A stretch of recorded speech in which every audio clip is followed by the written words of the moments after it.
নমস্কার বন্ধুরা, আবার চলে এসেছি একটা ভিডিও নিয়ে।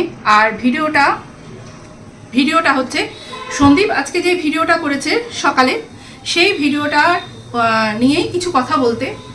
আজকে আমরা সবাই এক্সপেক্ট করেছিলাম যে সন্দীপের তরফ থেকে কিছু একটা ভিডিও আসবে, কিন্তু ভিডিওটা এই ধরনের আর হবে সেটা কজন বলতো আশা করেছিলেন যে ভিডিওটা এই ধরনের হবে?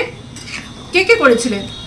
সত্যি কথা বলতে আমি কিন্তু একদম আশা করিনি যে ভিডিওটা এই রকম কিছু হবে। কেন বলো তো? তোমরা ভাবছো যে তার যে দিদি, কন্ট্রোভার্সি দিদি, তাকে যে নিয়ে কথাগুলো বলেছে সেটা না, একদম সেটা না। সে তার ভাই হিসেবে কর্তব্য পালন করেছে। দিদিকে সে বলতে গেলে দিদিকে যেইভাবে সবাই চেপে ধরেছে সেটার থেকে দিদিকে মুক্তি দিয়েছে বা বাঁচানোর চেষ্টা করেছে। দিদির বিপদে তার পাশে এসে দাঁড়িয়েছে। ঠিক আছে, খুব ভালো কথা। একটা যে ভাইফোঁটা দিয়েছে তারই সে কাজটা করেছে, ভাইয়ের মতন কাজটা করেছে বিপদের সময় দিদির পাশে দাঁড়িয়ে। কিন্তু তার সঙ্গে সঙ্গে আমরা এটাও আশা করেছিলাম যে সন্দীপকে যারা সত্যিকারের ভালোবাসে তারা যেটা সবচেয়ে এসছে এতদিন ধরে, যে সন্দীপের গায়ে যেন কোনো রকম কাদা মাটি না লাগে। তার যে একটা চারিদিকে ছড়িয়েছে যে সে একটা লোভী মানুষ, গিফটের লোভী, তো সেই জিনিসটা যাতে উঠে যায়।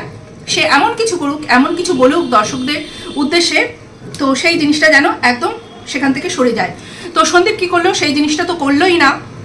তার কমেন্ট বক্সে সারাক্ষণ সবাই কিন্তু লিখে যাচ্ছে যে তুমি এই মুহূর্তে অন্তত একবার বলো যে তোমার আর কোনো গিফট চাই না, কেউ যেন তোমার বাড়িতে আর কোনো গিফট না পাঠায়।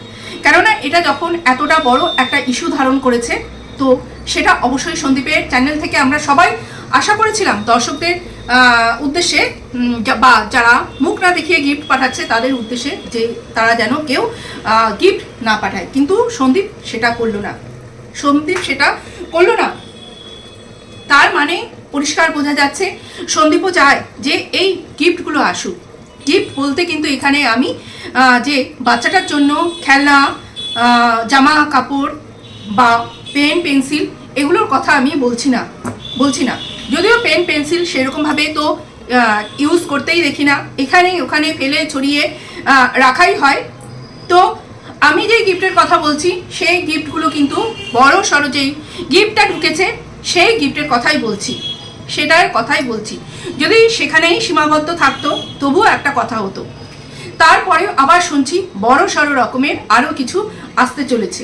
তো এই দিকগুলো কেন হবে? সবার মনে যখন একবার প্রশ্ন ঢুকেছে যে এরকম ব্যাপার কিছু হচ্ছে গ্রুপের মধ্যে আর বিদেশি কিছু ব্যাপার হচ্ছে, তখন এটা সন্দীপের কিন্তু একটু এটা সবাই উদ্দেশ্যে বলে দেওয়া উচিত ছিল। সবাই এটা এক্সপেক্ট করেছিল যে কেউ গিফট পাঠাবে না, তাহলে তার ইমেজটা কিন্তু একটু হলেও পরিষ্কার হতো। কিন্তু সন্দীপ সেটাতে একদম জল ঢেলে দিয়ে পুরো অন্য রকম কিছু কথা বলে গেল যে যারা দিচ্ছে আর আমি নিচ্ছি, আমাদের কোনো সমস্যা নেই, তাতে তোমাদের কিসের সমস্যা? আমাদের কোনো সমস্যা নেই। সমস্যা যদি হয় তোমারই হবে। এখন যেমনি সমস্যাটা হচ্ছে তোমার হচ্ছে, আর পরবর্তীকালেও যদি বিশেষ কোনো সমস্যা হয় তাহলেও তোমারই হবে। ভালোর জন্য বলছি। দুদিন আগে যে আমি ভিডিওটা করেছিলাম তোমার উদ্দেশ্যে, সেটাও আমি তোমার একজন হিতাকাঙ্ক্ষী হয়ে ভালোর জন্য তোমার ভিডিওটা করেছিলাম যে এই গিফটগুলো যেন আর না দেয়, এমন কিছু তুমি বলে দাও। কিন্তু সেটা তুমি চাও না। তোমার যারা সত্যি পছন্দ করে, তোমার ফ্যামিলিটাকে পছন্দ করে, বিশেষ করে তোমার থেকেও বেশি তোমার বাচ্চাটাকে আর তোমার মাকে আমি পছন্দ করি। তো তার জন্য তুমি তাদের ভালো কথাগুলো তুমি একদমই শুনবে না। জানি না যে তুমি কেন এইরকম করছো, জানি না। তোমার মুখ চোখ দেখে বোঝা যাচ্ছে একটা অন্যরকম কিছু ব্যাপার চলছে। তোমার মুখ চোখ দেখে পুরো স্পষ্ট বোঝা যাচ্ছে। তো তুমি এখানে কিন্তু স্পষ্ট একটা আলাদা ভিডিও করে বলতেই পারতে যে তোমার এই গিফটগুলো চাই না। আলাদা মানে আজকে এই ভিডিওটা করেছো এর মধ্যেও কিন্তু রাখতে পারতে, কিন্তু না। তোমারও এই যে কেউ বলে যে তোমার মধ্যে লোভটা বেশি, তুমিও চাও যে এইগুলো আসুক। কেন? এত বড় একটা বাড়ি করছো তুমি, সব কিছু মেনটেন করছো, সামান্য একটা খাট, আলমারি, বিছানা এইগুলো করতে পারবে না? এটা কখনো সম্ভব? এটা তুমি করতে পারবে না, এটা হয় কখনো? কখনোই হয় না। কিন্তু যারা তোমাকে এই গিফটগুলো দিচ্ছে, আমার এখন সন্দেহ হচ্ছে সত্যিই কি তারা তোমায় সত্যিই ভালোবাসে? সত্যিই কি তারা তোমায় ভালোবাসে? আমার মনে হয় একটু জিজ্ঞাসা আছে এই ব্যাপারে, যে তোমায় তারা সত্যিই ভালোবাসে। দেখবে এই যে তোমার এগেনস্টে যে ভিডিও করে, সেও কিন্তু প্রচুর পরিমাণে, মানে যে এজেন্ট দিদি আছে, সেও কিন্তু ভালো বেশ পেয়েছে, ভালো তার অ্যাকাউন্টে ঢুকেছে কিউআর কোড দিয়ে। তার ভিউয়ার্সরা সত্যিই তাকে ভালোবাসে, তাকে যারা যারা দিয়েছে, পাঠিয়েছে, হেল্প করেছে, তার ভিউয়ার্সরা সত্যিই তাকে ভালোবাসে। সেই কারণে কিন্তু তার সেই ভিউয়ার্সরা তাকে বলে দিয়েছে যে যে যা পাঠিয়েছে কাউকে যেন না জানানো হয়। কিন্তু তোমায় যারা ভালোবাসে বলে দাবি করছে, তোমার জন্য যারা গিফট পাঠিয়েছে, তারা কিন্তু এটা করছে না। তারা কি করছে, যে গিফটগুলো দেওয়া হয়েছে কোথা থেকে এসছে, নাম নেই ধাম নেই, কোথা থেকে এসছে সেটা বলা হচ্ছে, কিন্তু নাম তারা বলবে না, বা তারা সামনে আসবে না, বা তারা মুখ দেখাবে না, অন্য কোনো মাধ্যমে তোমাকে গিফট পাঠাবে।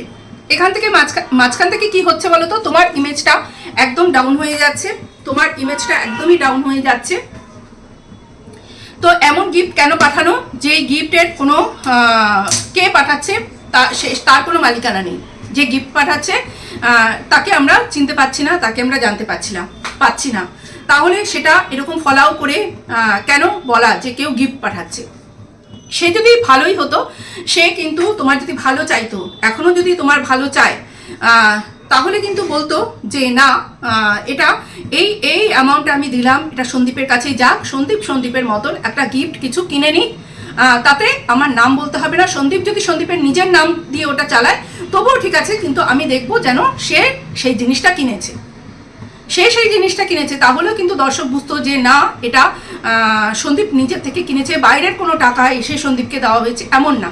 বা সে নিজে আসতো কোনো একটা সময়, এখন না আসুক, পরে আসুক, যখন সময় হলো তখন আসুক, সে নিজে সামনে থেকে সন্দীপকে দিয়ে গেল, এমনটা হতে পারতো। কিন্তু যেখানে এইরকম একটা ব্যাপার, এই যে এত দামি দামি গিফট, এইগুলোরও কিন্তু যদি সেই রকম কোনো জায়গায় পৌঁছে যায়, সেখানে যদি কেউ ভিজিলেন্স লাগিয়ে দেয়, তাহলে কিন্তু তোমার সেখান থেকে বাঁচতে খুব মুশকিল হবে। দেখো, এমনিতেই চারিদিকে তোমার পেছনে শত্রুর কোনো অভাব নেই, কিন্তু তারপরে আবার যদি তোমার পেছনে ইনকাম ট্যাক্স, ভিজিলেন্স এইসবগুলো লাগে, তাহলে কিন্তু তুমি পুরো সম্পূর্ণ ল্যাজে গবরে হয়ে যাবে। তো আমি সেই কারণেই তোমাকে আগের ভিডিওটাতে অ্যালার্ট করেছিলাম যে তুমি এই মুহূর্তে তুমি একটা ভিডিও করে বলো যে না, অনেক হয়েছে, স্টপ সবাই, আর কেউ কিন্তু আমাকে কোনো গিফট বা দামি গিফট মানে দামি গিফট পাঠিও না।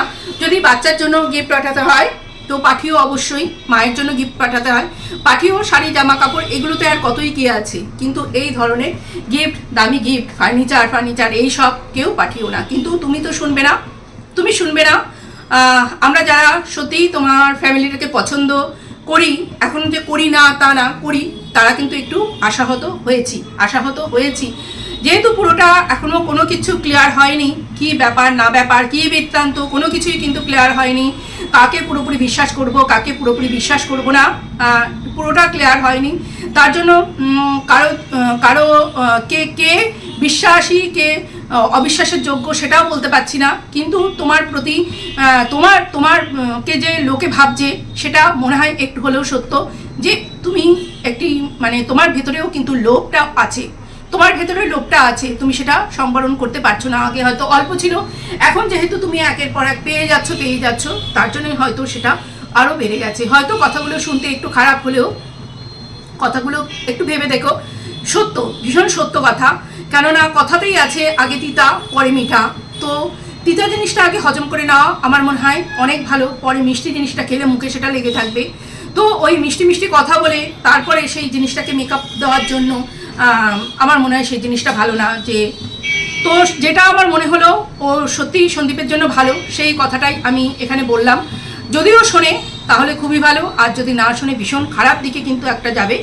যদি এত শত্রুর মাঝে কেউ একজন কোথাও গিয়ে কিছু লাগিয়ে দেয়, অবস্থা কিন্তু খুব খারাপ আছে। তো আজকের মতন এই পর্যন্তই। ভালো থেকো, সুস্থ থেকো, টাটা।